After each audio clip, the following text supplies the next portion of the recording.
Welcome back to Numa, the crossroad of science and enlightenment. Today, I'm sitting down again with Victoria. Say hi, Victoria. Hi. For part two of our conversation, and this time we're going to take a look at the New Mexico bill that just happened. I mean, from the last time that we spoke, there was a lot of things that were going on. I mean, Oprah was talking about psychedelics with Michael Pollan. New Mexico, we had kind of briefly talked on our last podcast about what was happening over there. And now this Psilocybin Medical Act, it's gone through all of the legislative channels, if you will. And I want to talk about that because this is more than just a state level bill. This is a signal that it's kind of a movement in psychedelics and it's evolving fast. And the lines between science and policy and healing are starting to blur. But let's be real, it's complicated. What does it actually mean for a state to decriminalize, legal therapy? And what are the ripple effects? What should we expect when we're looking at legislation like this? So today, we're going to unpack four critical conversations. New Mexico Psilocybin Act. What is decriminalization? What's legal? What is medical? What is the difference between it? Why does it really matter? What do employers and employees, why they should be paying attention to this? And why does it matter? From mental health to legal to future coverage, we're going to kind of get into all of it. So welcome everyone to Numa and welcome Victoria to the show. Thank you so much for having me, Alan. I'm so glad to be here. Absolutely. So let's jump into it. So the last time that we spoke, there was kind of a lot going on as we had talked about. And you and I were really just kind of tapping into what was happening in New Mexico. And now it seems like some things have been happening there.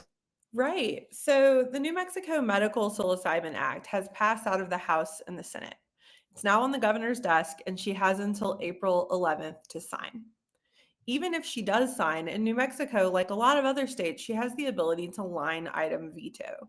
So there's a lot of advocacy going on right now, not only to prompt the governor to sign the bill. We know this is her last term. We don't know what her political goals are after this.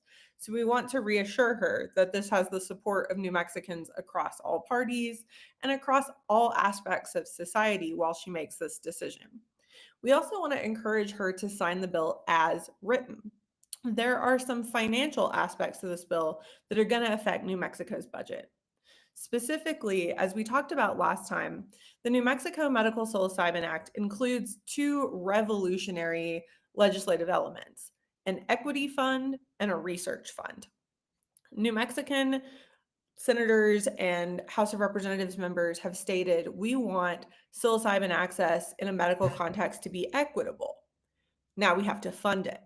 So everyone is encouraging the governor to take a hard look at this legislation, understand its revolutionary aspects, and not only legalize medical access to psilocybin under certain circumstances, but invest in it. And that's the difference.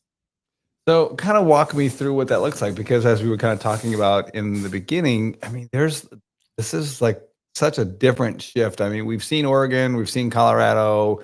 It's like every state has kind of their own versions. Why is this one so unique? And to me, I mean, it just sounds absolutely incredible that we're investing in the future with having these two funds. Right. So New Mexico benefits from the advocacy that happened in Oregon and Colorado.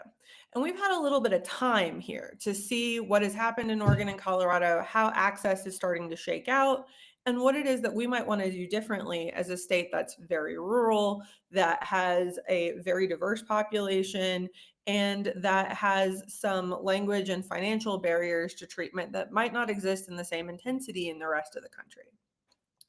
What we've done with the New Mexico Psilocybin Act is really acknowledge the reality of psychedelic assisted therapy in America right now. Currently, there are only 5 states under whom's Medicaid you can get ketamine assisted therapy covered. Let's talk about that a second, because Yeah. I know we're kind of on a ketamine task force, and this is a conversation that's kind of near and dear to our heart. So, what 5 states are those, and what does that actually look like?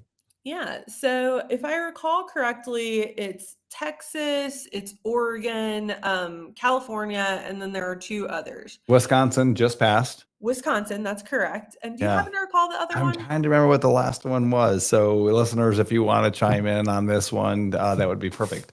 Yeah, but there are only these 5, right? And it is notable that as 2 people in the psychedelics community and in this conversation, we have a hard time even recalling what the 5 states are because it's a very little used benefit. Having this covered under Medicaid means that under certain circumstances, certain providers who are offering authorized protocols can get reimbursements for offering that treatment. That's one of the only ways that someone can access psychedelic assisted therapy in America without having to pay out of pocket. And that really is Spravato. Right. I mean, so when we're talking about ketamine, there's intramuscular, there's the lozenge, there's the IV, and then we have Spravato. And Spravato really is the only one that we're talking about that's actually covered under insurance. Right. There are so few ways that people don't have to pay out of pocket. There's the VA program that offers a standard protocol of IV ketamine, and then there's these 5 states that offer their ketamine assisted therapy via Medicaid through the nasal spray Spravato. It is incredibly complicated as an individual person to get a reimbursement back for funds that you may spend on psychedelic assisted therapy. And this is despite the fact that you treating your mental illness has an economic benefit to all of us. We know that healthier, happier people are more productive people. And yet we force everyone who needs this particular kind of treatment to pay out of pocket to become that more productive member of society. It's deeply unfortunate. And when we talk about something like psilocybin access, that's still even further away than ketamine. We're just now seeing the first FDA products start to make their way through the trials and maybe eventually get approved.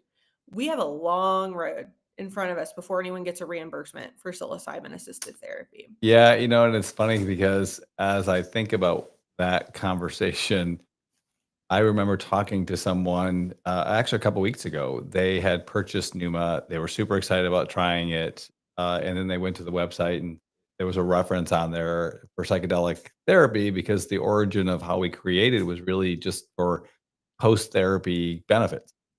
And it was really cute because it was a really great conversation. And then she said, I also noticed, and she got really quiet and whispered, and it said psychedelics. And I was like, well, it doesn't have anything in it. And it was just so we can't even have the conversation without whispering or worrying about what other people are going to say or think, because it's still there's a lot of stigma Right. in what plant medicine offers.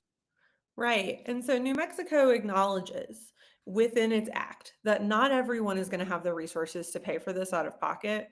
And that doesn't mean they don't need the medicine.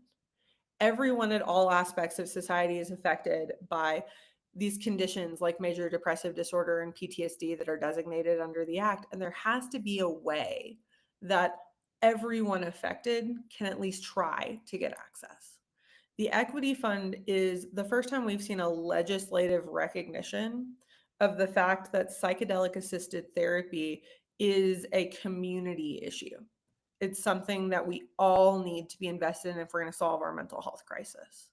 So, because we've acknowledged this, we've gotten past that idea that this is some kind of luxury that rich people who have problems can afford to do something about. We are now in this position of saying, hey, state, we've shown that there's bipartisan support for granting this access. What we are asking you to do now is invest in it.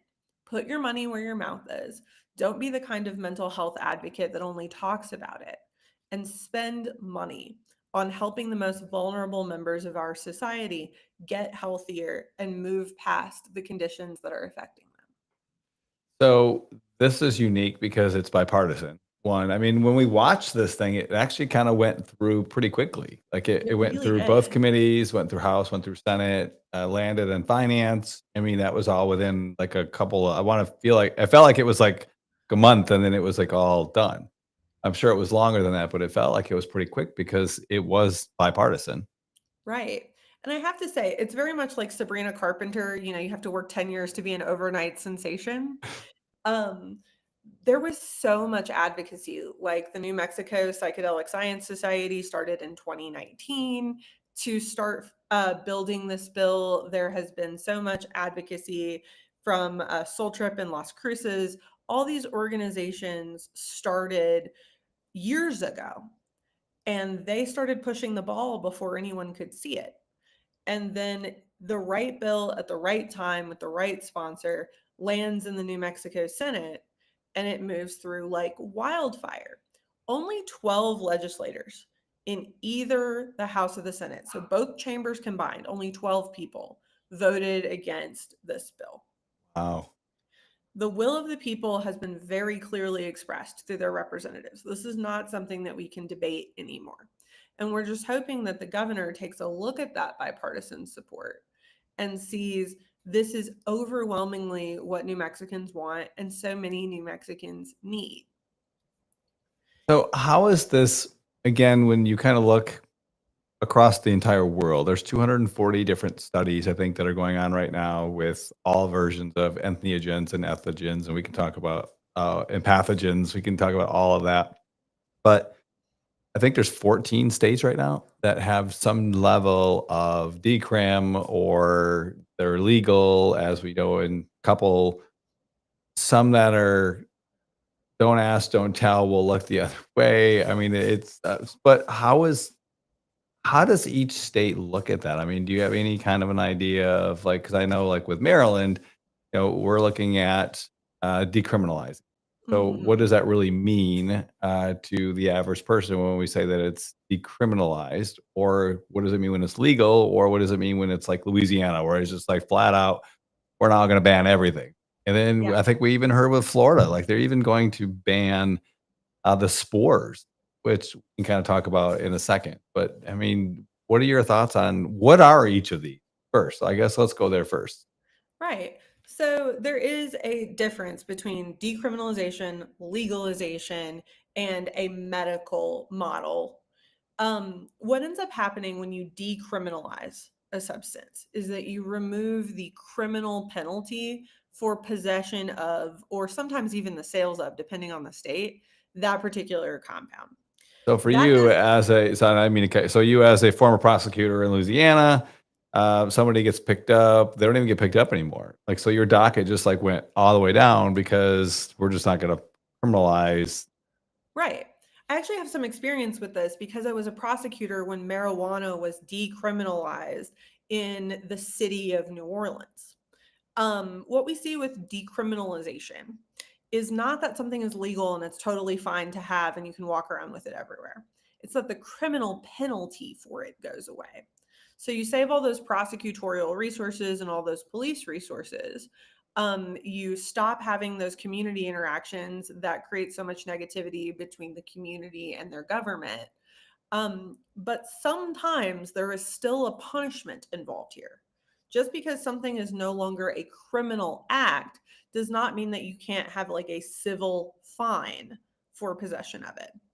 For example, with a lot of the decrim movements in marijuana, what ended up happening when decriminalization went through in a specific city was that the police there were no longer picking people up for possession of marijuana, but they were issuing them a citation and they had to pay, a $25, $50, $100 fine.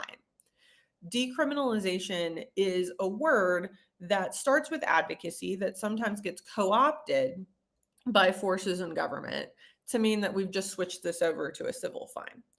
And we as advocates have to be really careful when we talk about decriminalization instead of using the word legalization. Decriminalization is a great step. Getting people out of jail and out of being justice involved for these substances is a great step. But decriminalization does not mean legalization. And we have to be really careful when we look at our bills and our advocacy as we write it to make sure that when we are saying decriminalization, we're actually getting the benefits that we're looking for.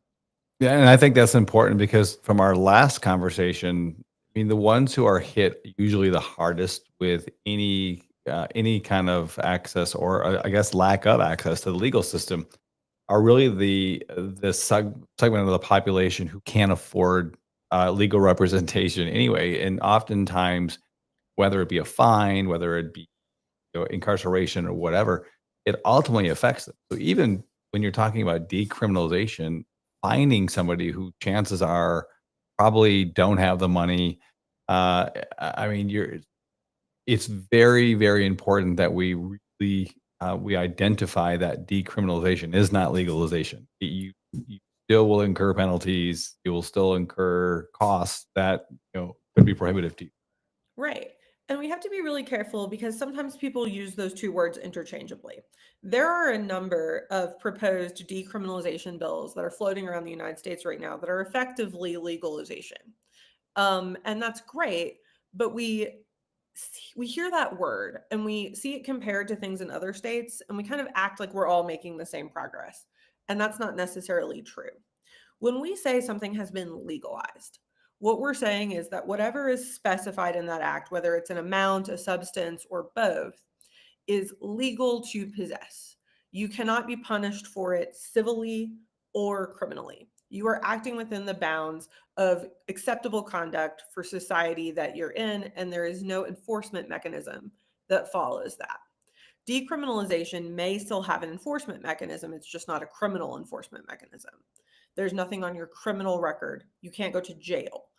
Legalization, there is no enforcement record anymore because you're acting in a legal manner. You're complying with the law. Then when we talk about the medical model, which is sometimes confusing for people, they see that a state has a medical program and think that means that something is decriminalized or legalized. Within a medical model, what the legislature or the government is doing is decriminalizing the possession and use of a certain thing or substance within very, very specific criteria. Most of them have some sort of licensing scheme where you are not committing a crime if you possess the substance with this license and use it under the rules that we have promulgated for you. Any other time that you possess this substance or use this substance in a way that's not specified under the bounds of the medical program, even if you have that license or even if you're a patient within it, it is still a crime. And that carve out of criminal liability, we've said this is not a crime under only these very specific circumstances, is most comparable for most people to something like self-defense. We all know that it's a crime to commit a battery, to walk up and punch somebody on the street. But let's say that somebody follows you out of a store and gets really close to you and you're at your car and then grabs your purse or grabs your bags, pulls you towards them, pushes you away, and you push back. In society, it's a crime for somebody to walk up and push another adult. But under those circumstances, it's not that you didn't commit the crime, it's that we've decided that that crime is not illegal. It's not a crime under those specific circumstances. So we can compare medical programs fairly easily to this idea that we all already understand. Medical programs are just like self-defense, an exception to a rule that still exists, even though we have the exception. So I think of a couple of things. So in the late 60s, we had several of these incredible organizations that were doing psychedelic research that would have had the medical model. I mean, they had clearance from the government. They were very controlled studies. I think of other programs like Sunstone Therapeutics, NYU, Robin Carhart Harris. I mean, they're all strictly doing this research. They've been given government clearance to be able to handle this kind of medication. But I know that when the 60s, when we had Nixon with his Schedule 1, basically all of these places got a letter that said, "No longer could you have any of these illegal substances." So they went from the medical model overnight to basically there was no more medical model when we rescheduled. Is that a fair? Right. I will say that there is a difference between clinical trials and like a state Okay. medical model. A federal government or a state government might authorize a trial under a very limited circumstance to a specific person or group, whereas a medical model typically opens up that application for licenses to any qualified person within that geographic area. Like Colorado, like what we're seeing right now. Right. So they said they're Exactly. going to have so many applications that they're going to consider, and that will be it. Yep. Right.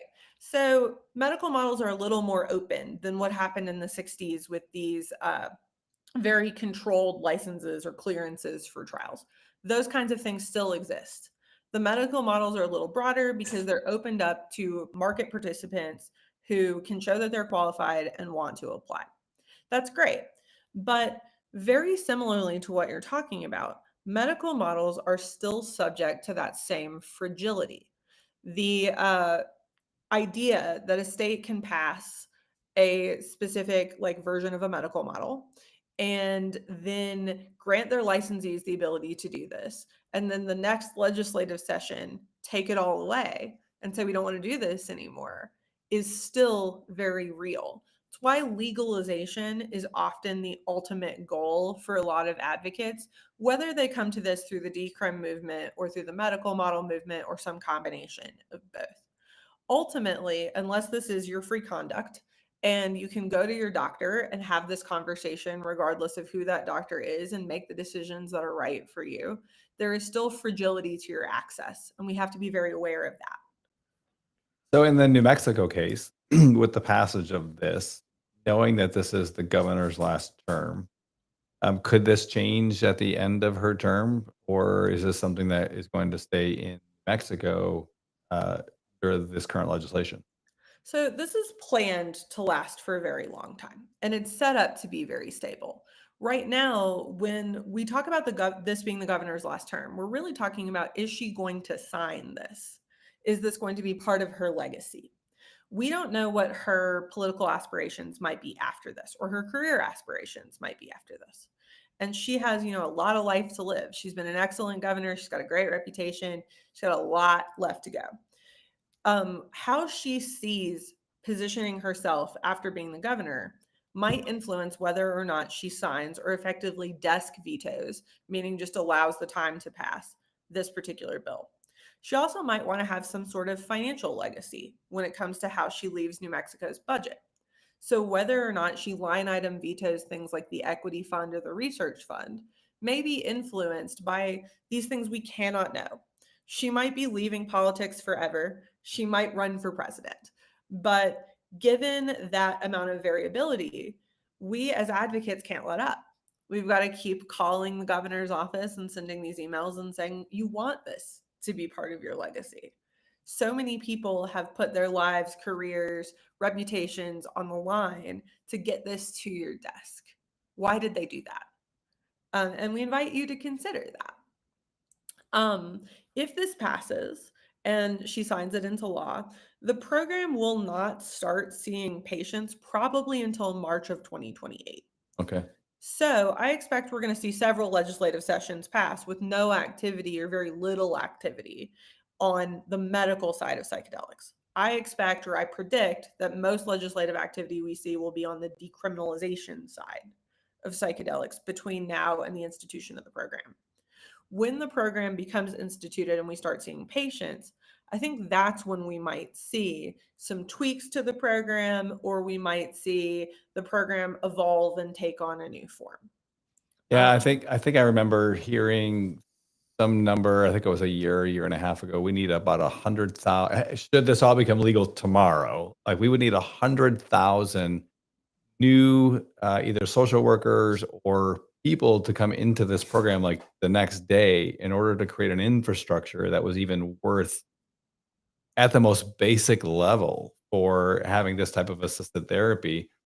So I can see why, if we're talking 28, we're trying to build an infrastructure here for New Mexico and for the New Mexicans to have some baseline of what that's going to look like. Is that probably inaccurate? Yeah, exactly. We want to have a clear licensing scheme so that if you're a provider and you want to join this network, you know what your requirements are and how to apply. We also have to build up the infrastructure because all of this product will be grown in New Mexico for producers and growers. They have to know what their licensing looks like. They have to know what treatment protocol they're trying to meet so that they can refine their spores and their fruiting bodies to meet with the requirements of the program. Whenever you have a medical model, you're going to end up with a really specified idea of what can be used within that program for any substance. With ketamine, this is really easy. We know exactly what it is, but there's significant variance in anything that's a grown out of the ground kind of natural product. So when they're going to be defining down what it means to be a grower that participates in this program and what kind of testing has to be done on your fruiting bodies to be able to use them within the program, that infrastructure has to be built up too. None of this product can cross state lines without violating federal law. So all of that has to happen within the agricultural community of New Mexico. And we've done a really smart thing, I think, in giving people all of this time. I've heard a lot of disappointment expressed around the idea that the program will not officially start until probably December 31st, 2027. Technically, it could start earlier under the bill, but that's the date, that's the drop dead date. And then the first patients will not be treated until 2028. I understand that disappointment. I really do. And it can feel like that's forever away. But when it comes to refining spores, refining dosing protocol, building a testing infrastructure, letting people apply, selecting the correct licensees and the correct growers, and getting those first patients through the door, that is a rapid fire timeline. It's I enough mean, time, yeah. but it's not more than enough.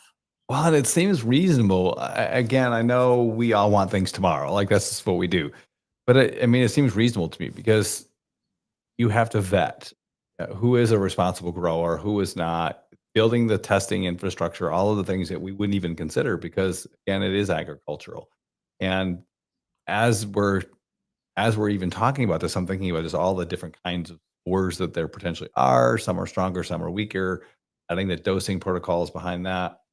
I think about my TikTok page when I talk about this a lot. I always have like the, "Hey man, we have shrooms," and so I think about that. Like I think about the guy who's selling the shrooms, as opposed to a responsible medical model of somebody that's gonna be able to replicate a reputable product every time instead of just somebody out of the back of their truck. Exactly. And I want to express that I have a lot of respect for growers who are figuring this out for themselves wherever that is. You take the risks that you think are appropriate for your own body and your own mind. But for me, as a lawyer and as someone who's interested in protecting market participants and seeing this grow in a legal way so that there's some stability for people, I have to look at this and say the agricultural component of this is going to make or break the program. Whether or not we can give growers a reliable, a clear testing protocol, a clear ability to participate in the program is going to determine whether or not there's even enough product for patients to access what it is that they need to access and for our clinician participants to be able to maintain a stable um, and really long-term workable practice. We have to think about the agricultural elements of this first and allow people to get to a point where they can meet that level of production. And again, I kind of think back to, and we talked about this in our last episode about cannabis. I feel like there were a lot of states where we just said, "Yeah, all right, we're going to open the doors," and then you had some guy in the tent with a green card who would just sell you for $50 a card, and then you can just go and buy his. Or I've seen in other places where you pay a fee, you get a checklist, and then you can take off with your chocolate bar. So when we're talking about this, never really occurred to me how important, like, combining all of these other, like, agriculture, like, that's something that we wouldn't really even think about on how that was important to make or break this model and making sure that they even have enough growing, enough testing protocols, I mean, to make it, again, reputable and, um, able to be replicated over and over again, but having that done consistently. Yeah, I'm sure you've seen the stories out of New York and New Jersey's cannabis markets recently, where people have purchased, as kind of secret shoppers, different product at different dispensaries and tested it and found that it may be contaminated with mold. It may not have the levels of THC that are advertised or the terpenes that are advertised. And you've also seen a lot of product that very much looks like it is not from those two areas. It is pretty easy to tell when an agricultural infrastructure is not as built out as it needs to be. And we're all going to have those growing pains and we're all going to make those mistakes. But here in New Mexico, we have time. We have an opportunity to test this product multiple times before it ever goes to a patient or is sold to a provider. We have a lot of ability to refine within this Department of Health and Medical Psilocybin Advisory Board partnership that will exist. What spores we want used, what we want that whole fruiting body to look like, what the dosage protocol is. They've discussed this as a whole mushroom dosing protocol. So I suspect that we will get really specific about what spores those are, which flush it is, what your substrate is, et cetera, et cetera. And I'm really excited to see the state of New Mexico invest in growers. Oftentimes, when we have medical models, the people that are left out of any kind of stability or profit growth that comes from these things are the agricultural people at the bottom of the supply chain. And here we have the opportunity to do the opposite.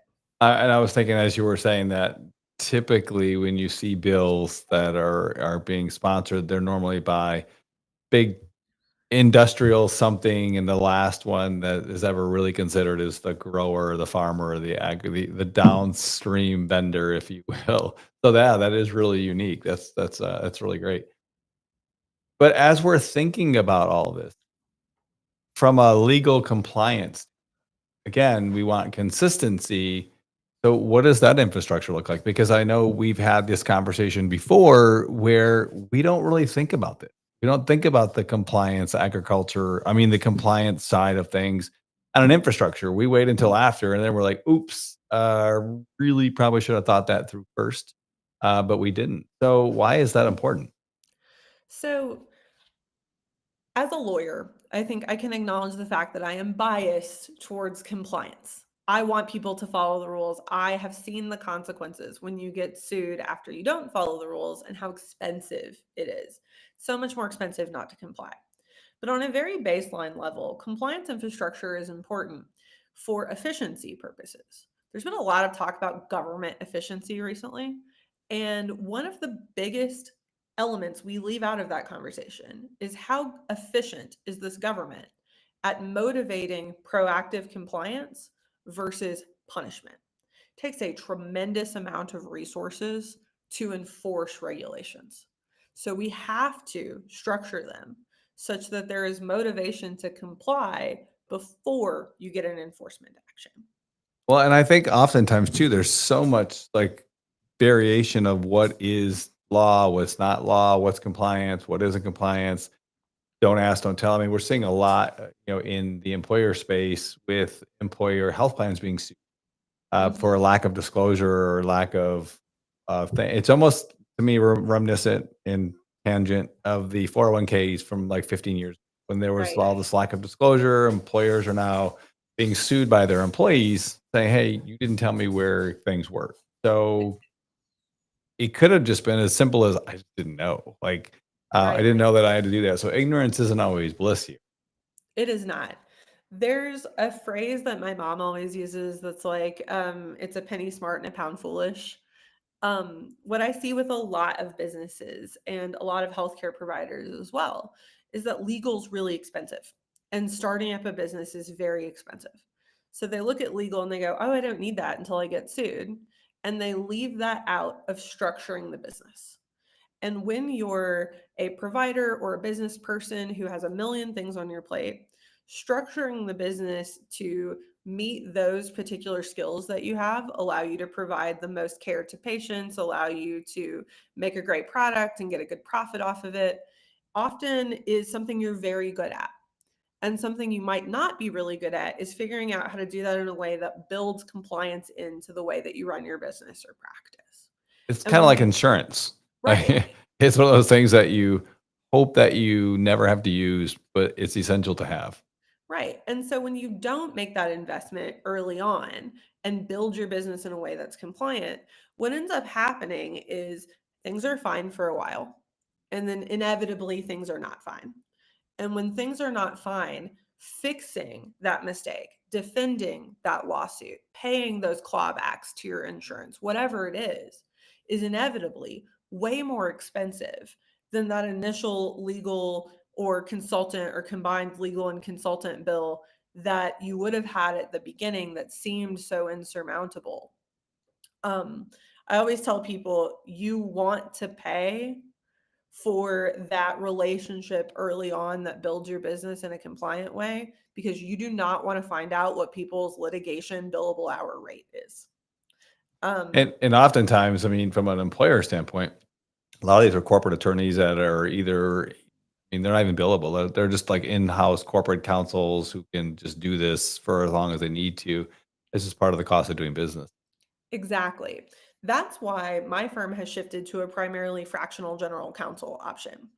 There are so many businesses in this space that really need a lawyer on staff. They have enough legal needs, they need a lawyer on staff. But they do not have that kind of capital. And that is completely understandable. A lot of people coming in pre-revenue or they're coming in with some debt to start this business. And we understand that. You know, you can't hire a lawyer and pay that salary initially. But what you can do with a firm like ours is you can pay into a monthly plan or quarterly plan that's customized for what you need and be able to know what your monthly bill is going to be every month. Be able to pick up the phone and ask legal questions whenever you have questions. You don't have catch up costs because these people are constantly involved in your business and they know what's going on. And you can just have those conversations and have that continuing relationship without watching the clock and wondering what that bill is going to be. You get to benefit from having a lawyer on staff without also paying a lawyer's full salary because we have a couple of clients that are doing this or a few clients that are doing this. That salary is divided amongst the entire coterie of people who want to work this way. And it's incredibly advantageous to the clients because they get that feeling of having a lawyer on staff and that kind of service. But it's incredibly advantageous to us too, because we can look at how many clients we can take and really devote our attention to without having to hustle for billable hours and maybe put your email to the bottom of the pile because there's a litigation deadline coming up. Wow. So that actually happens. Yeah. Um, it's very interesting. I came from big law. I came from a giant law firm. After leaving state service as a prosecutor, I worked in one of the largest law firms in the United States.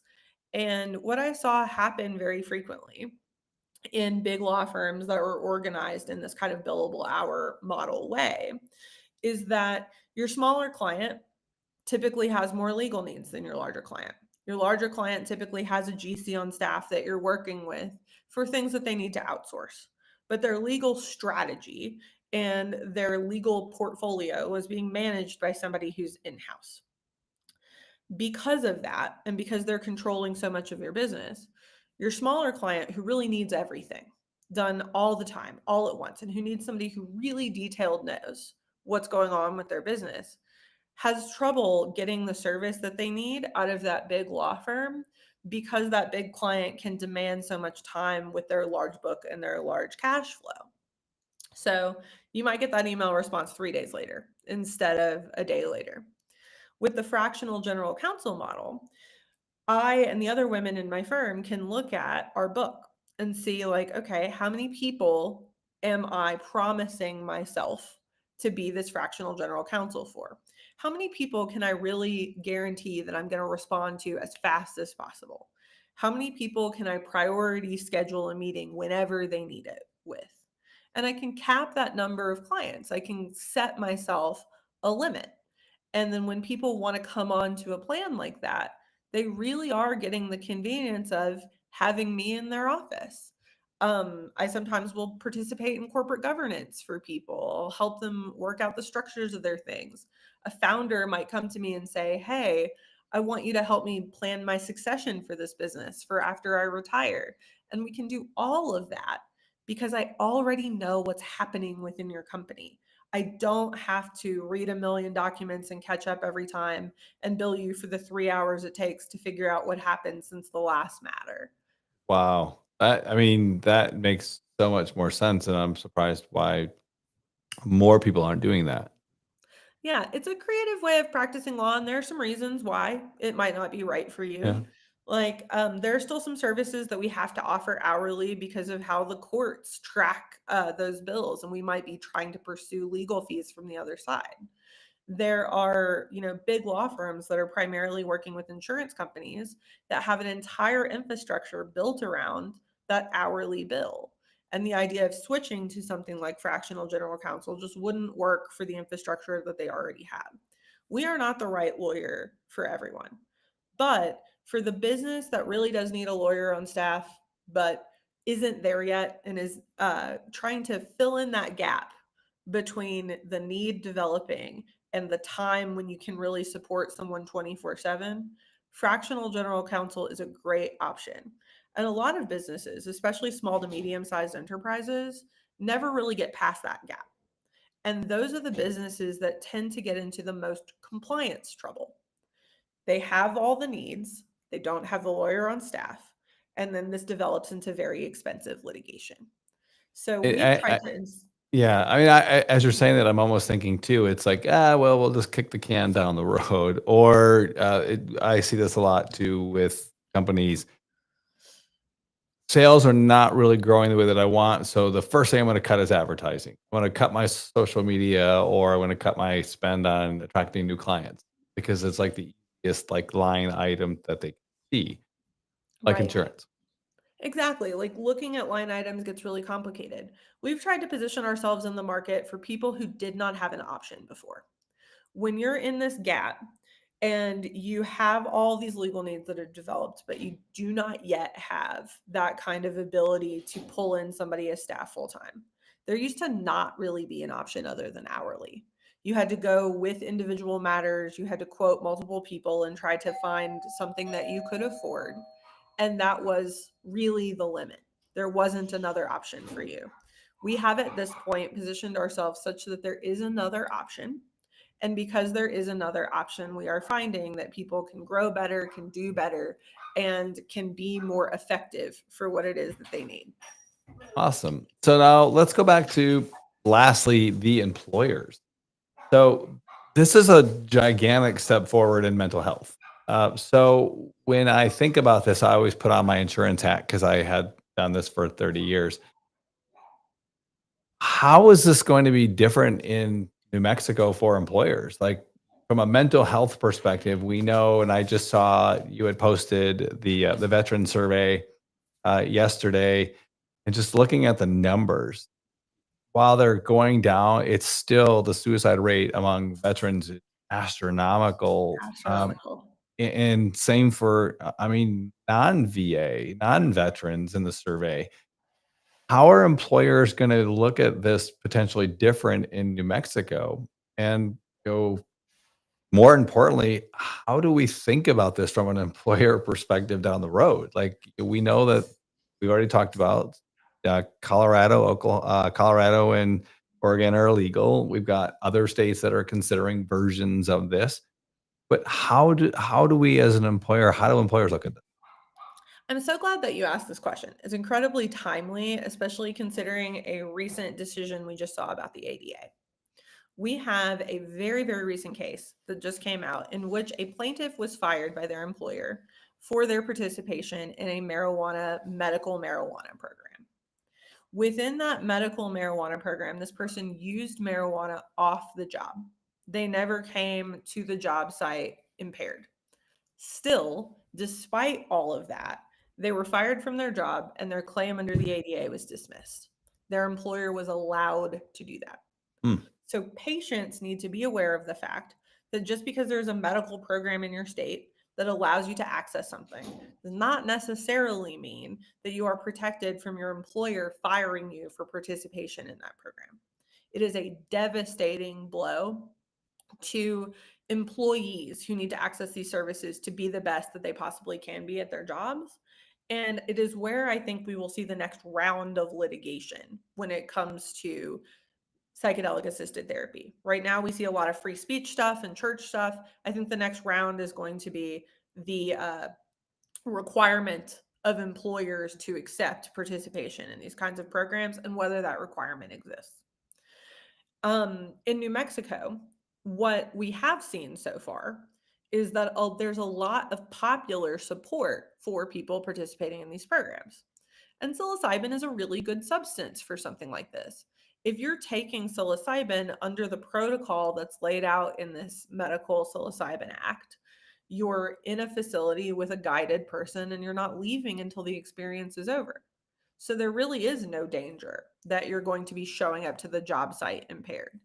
Nobody's giving you any substance that you're leaving the therapeutic site with. So for employers, this is an incredibly safe kind of protocol and option. So what we're hoping to see is, look, employers, we've set this up to be incredibly safe. And you now have this resource that's been shown to make your employees happier and more productive. You should support this, and you should consider adding.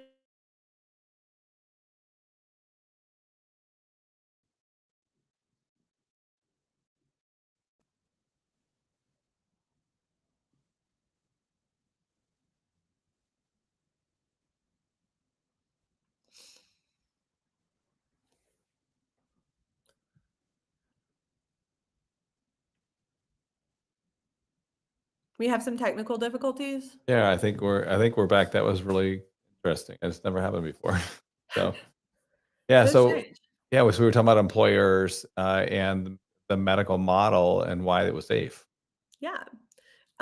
Like I was saying, we have this medical model where you're not leaving with any kind of substance, right? And you're not leaving the area where you're receiving treatment until after the experience is over. So there's no reason to believe anybody's going to show up to the job site impaired in any way as a result of their participation in New Mexico's medical psilocybin program. Which is so insane to me because alcohol is n alcohol is Right. 100% legal, and Exactly. I can show up completely wasted and still be protected by the ADA and not have any problem. I just have to say that I'm an alcoholic. The other thing that, yeah, as you're kinda talking about this too, so every state has state mandates that go into their health insurance benefits. Hmm. So I'm wondering too, like, if this passes and this becomes part of the New Mexico state mandated benefits, that means that employers would have to cover this type of therapy. It would have to be covered under all fully insured medical plans. And that's where I think health insurance gets really interesting because, Maryland has 54 state mandates that are completely different than New Jersey, which are completely different than Michigan, which are completely different than Louisiana, which are completely different than New Mexico. Hmm. So New Mexico is going to have to look at the legislation and say, we think because this Medical Psilocybin Act was passed, governor puts it into bill, into law, we now are going to fund it. That means insurance plans may technically have to start covering it if it becomes a state mandated benefit. Right. I think we need to start having that conversation. That has not yet been part of the New Mexico medical psilocybin conversation at a very high level. Part of the reason for that is that any FDA approved psilocybin products are deliberately left out of the New Mexico Medical Psilocybin Act. So anything that's approved by the FDA, and I know we have one that might be getting close, um, they're not part of the program. They are prescribed totally differently, and they're an exception. What we really need to see, and what I hope we'll see the next legislative session, if this is signed into law, is a conversation about interpretation of what has to be a state mandate and whether or not this needs to be part of that state mandate. We're not there yet, and I think it's going to be a much more uphill battle than just access, but I think we should do it. We've all, as a psychedelics community, really coalesced around the medical research that has proven that these substances are not just some kind of fun drug, Right. and they're not. And now that research gives us yet another tool in the continuing uphill battle for what will eventually, hopefully, be equitable access. This has happened incredibly piecemeal and incredibly step by step. And I think when we get to a point where we have evidence that the program is working, and that there are more positive stories from people who are here in New Mexico coming out of the program, we're going to have a lot more ammunition to start adding to that list of state mandated healthcare requirements. Yeah, because as you're talking about that, I'm thinking of, I mean, ketamine. We talked about this earlier on. I mean, Spravato is the only one covered because it's the only one that's actually gone through clinical trial and had FDA approval. Everything else is not covered because it is an off-patent labeled generic drug that off patent literally means not really covered for that. But this is a completely different ball of wax. Like this is, I mean, we're talking about stuff again, agricultural growing something from the ground that was created that would be a completely different model from anything else that we've actually ever seen. The ramifications huge. Exactly. When you're talking about an agricultural product, you start to get into like a lot of what we heard in the 60s about how can something that is just a plant that occurs growing from the ground be regulated by the government? And we're going to have to answer that question now. Yeah. We've gotten to a point where we're going to have to answer, how can a whole mushroom product that is not processed other than being picked and dried be considered a regulated product? How, and then once we get that thing regulated and once we get our hands around that, how can we mandate that an employer pay for access under certain circumstances to that kind of whole agricultural product? Yeah, because then you're now asking the question chicken or egg, because in most states, you kind of get around the rules of growing your own bags by having the spores that have the potential to be a mushroom, but they're not. They're just Right. a spore used for medical research. And in Florida, just recently just passed that they're even making having spores illegal as well. And it's interesting the difference between like a spore and a fruiting body, right? We've seen people trademark certain spores and like names for them. I believe Wiz Khalifa has his own spores. These very slight genetic differences in psilocybin and psilocybin producing mushrooms are intellectual property, or at least potential intellectual property. And so when you have something like that, where I can say, you know, my spore is slightly different than your spore, and I've trademarked the name, and this is my proprietary spore. And we know that in first flush, it'll produce mushrooms that contain this much psilocybin. And then in second and third, that will decrease by this percentage. Okay. If I want to protect my intellectual property, how does that become part of a regulated medical program? I don't think we know. And I No. think and I think what we will eventually see, if I had to guess, and this is, you know, me putting on my clairvoyant hat for a second. I think we will see certain spores identified by research institutions in states, specifically colleges and universities that are doing like large scale long term research on this. And then those spores will be required as the basis for the Mm. fruiting bodies that are accepted into the program.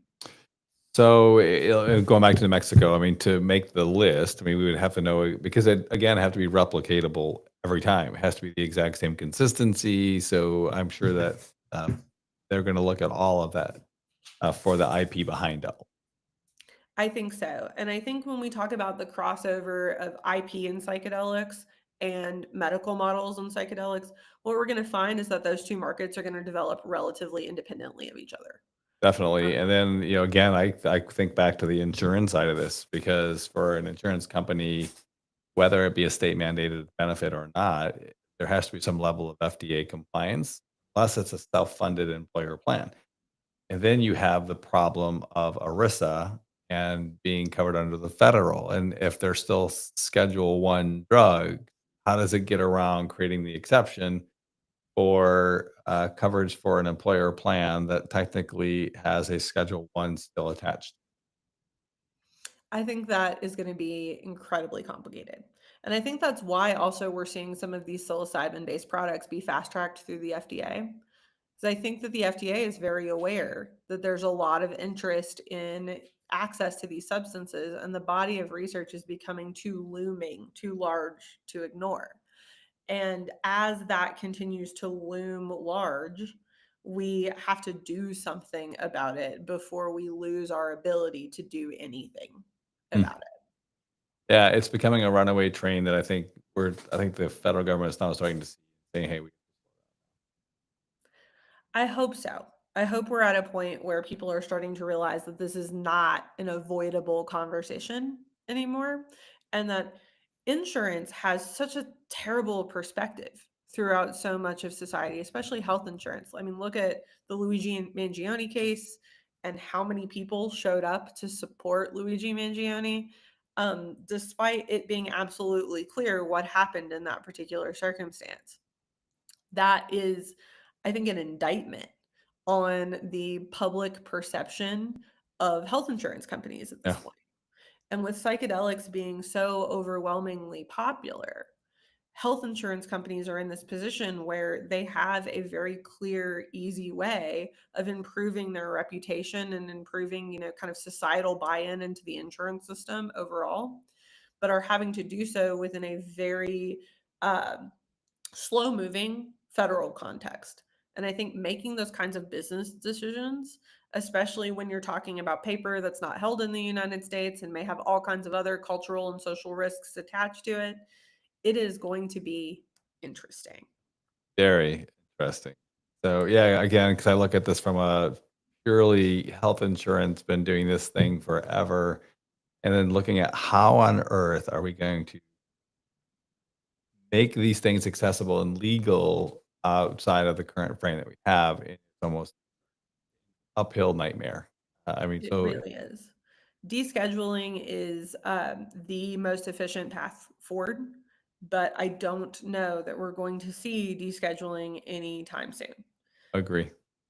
And I think that even rescheduling, even like Schedule 3, a lot of people say that Schedule 3 is massive amount of progress, and I agree with them. But I also agree with the decriminalization and legalization advocates that say that any schedule will inhibit access and will inhibit medical research. I think that they're both right. And so seeing how we untangle the web that we've weaved with the drug war in order to best allow people to access the medications that they need is going to be a 10, 15-year conversation. This is not going to happen tomorrow. Yeah, because it's taken us how long to get here? I mean, since 1971. So to be able to do this overnight is nearly impossible. Exactly. But that doesn't mean there's not hope. All of these state programs being successful are providing research that was previously not accessible to people elsewhere. And the more that we can add to this body of knowledge, the more weapons in their tool belt or more tools in their tool belt people have to make the argument that they should be able to do this in their state and that they should be able to start adding to that research as well. And then the case for descheduling builds and builds and builds in a less and less ignorable fashion. There's a lot of hope in the psychedelic movement. Hello, this is my cat. Uh, Her name is Lovely, and she will send you an invoice for her appearance on this podcast. nice. But this this hope, this joy that I have around the psychedelics movement comes from the fact that there's a real practical application to the data that comes out of these state programs, even if they're not as accessible as we want them to be, even if they depend on equity funding for people to get access, even if most patients, even 99% of patients, pay out of pocket. That's obviously not what we're shooting for. It's not the end, it's not what we want. But that data that comes out gives us a leg up towards the next argument that we need to make. People sometimes call this a slippery slope, but it's a slippery slope towards access and better health. And that's exactly the direction that we should be going. Again, I mean, when you think about how all of what we call drugs, so coffee, alcohol, tobacco, I mean, we're okay with all of those things. And it's not that this is a drug or not a drug, but I mean, that it just requires education like anything else. It takes time. The amazing people who are doing this incredible work on the front lines and behind the scenes, uh, it's, I mean, they're unsung heroes. As you're talking about this, I'm thinking of all of the interviews I've seen with Rick Doblin over the last 40, 50 years of his relentless pursuit of the betterment of society at so many costs. So much ridicule, so many interviews where he just had nasty things they said to him, and he just continues to roll with his mission. And I think that's what's happening. And it's really exciting to see how Mexico is taking really kind of the front of all of what is going on right now and running with a completely new and, in my opinion, better model. I think that it's one that really builds on the experts that came before us. I'm 34 years old. I turned 35 this month. And I was not even alive. I wasn't even a thought. My parents weren't even married when the previous psychedelics movement in the United States hit the wall that was the Controlled Dangerous Substances Act. There have been literal generations of people that made my life and career possible in the face of extreme ridicule, prison time. Some of them have been deported. There have been horrible consequences to talking about these substances and how they might be helpful for other people. The education and the legalization and the advocacy movements have come at an extreme cost to everyone that came before me. And now, as a human being who has a lot less at stake than the people who came before me did, who has much more acceptance and a much friendlier environment to talk about these things in, I just look back, and as sad as it is that we're not going to get this descheduled tomorrow, the indomitability of the human spirit that got us to this point is what brought me to psychedelics in the first place. We are surrounded by so many kind, intelligent people who refused to back down and who said that human beings can have a better life and they don't have to suffer like this. And I am just in awe that I get to be a part of the work that came before me and get to move this ball forward even another inch. There's so much hope. And for business owners, there's so much growth too. We've seen the global psychedelics market triple in the past 2 years with projected growth, year over year of doubling by up until 2030. We're seeing people who are willing to take these risks and willing to join the chorus of voices towards the betterment of humanity, be able to do so while making sustainable money and building lives for themselves. We are part of something that's making the world better. And I'm so thankful that people like you and other people have created this world that allows my generation to be a part of it. I am completely humbled by that conversation because it's something that you don't really ever think about. And I know that there are so many more generations, like you're saying, that were ahead of us. And I remember sitting down last year, I think it was May, with some of the OG, like, I mean, like behind the scenes, scientific, like serious. Like I was in awe of the work that they did in the 60s, 70s, and talking about the filing cabinets of research that they had that was all scrapped overnight. Like just hearing like the passion in their voice, like even now, here we are, decades later, and they're still fighting the fight. Look at that in awe, and you never think I'm part of that too. So thank you for that reminder because we don't remember, and I know for many of us, we're not in this for glory. We're not in this for anything other than know what the potential is for a happier, better humanity, and that's at the end of the day all we want. I try to remember this phrase that is chanted in certain Zen Buddhist services that I've been a part of, that so as they were Buddhas and ancestors, we will become Buddhas and ancestors. We're all part of this unbroken chain of humanity that has gotten us to this point, good and bad, and will continue to improve or get worse based on our actions. We're not somehow different from the people that came before us. We are them. We exist because of everything that they did. And that next generation of psychedelics advocates is going to exist based on what we do now. And I'm so excited to get to be a part of it and get to meet culture bearers and intellectual bearers like you and so many other people in this space. And I think that I want this conversation to be representative of both the challenges and the extreme hope and potential that exists in this space. Just because it's complicated doesn't mean we won't get it done. Agree. I love that, and I couldn't have said that better myself.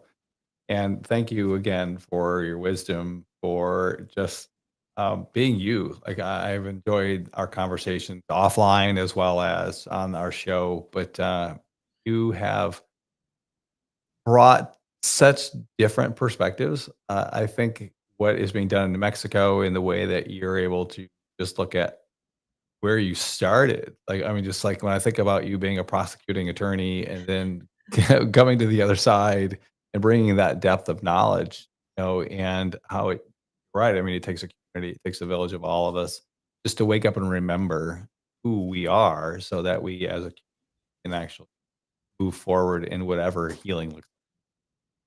Absolutely. I'm so glad to be a part of it. And thank you for having me on the show. So get involved. I normally don't close shows like this, but I felt compelled today that there are so many conversations that are happening all over the country, all over the world. Intellectual conversations of those who are trying to pick up the pieces of whatever their lives look like, whether that be depression, whether that be trauma. There's room in this space for all of us, and I always go back to, I had a conversation with somebody that I really endear to a couple of years ago, and she pointed her finger at me, said, "You're everything that's wrong with this industry." And I looked at, and I go, "What do you mean?" She says, "When people like you wake up, it's an incredible thing. There'll be people behind you who may not have the same intention." I disagree with that now. I think because just as what you're saying, we're all in this together, good, bad, indifferent. We get to take this opportunity to be able to take what we've learned, pass the torch to the next one, very same as the ones who passed to us. And we take those experiences and we learn with it. And that's why I created the show. That's why I have conversations like this week with people who are doing great things, people who want to be able to educate from their perspective. Again, I've never really believed in the construct of good or bad. I think there only is. We look at what is bad. We have to look at that from where that lens of programming comes from. It's from our churches, religion, governments, neighbors, doesn't really matter.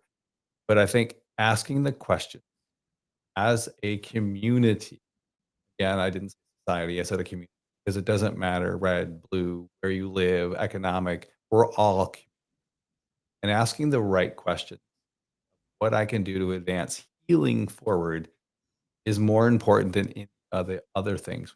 Figure those things out as we progress. But felt compelled to say that today. To Alan Wiederhold, this is Numa. And if you enjoyed the show, please like, subscribe, tell a friend. We continue to make this show possible just because we're passionate about healing and again about community. So this is Alan. Thank you. Thanks. That was so awesome. Yeah, I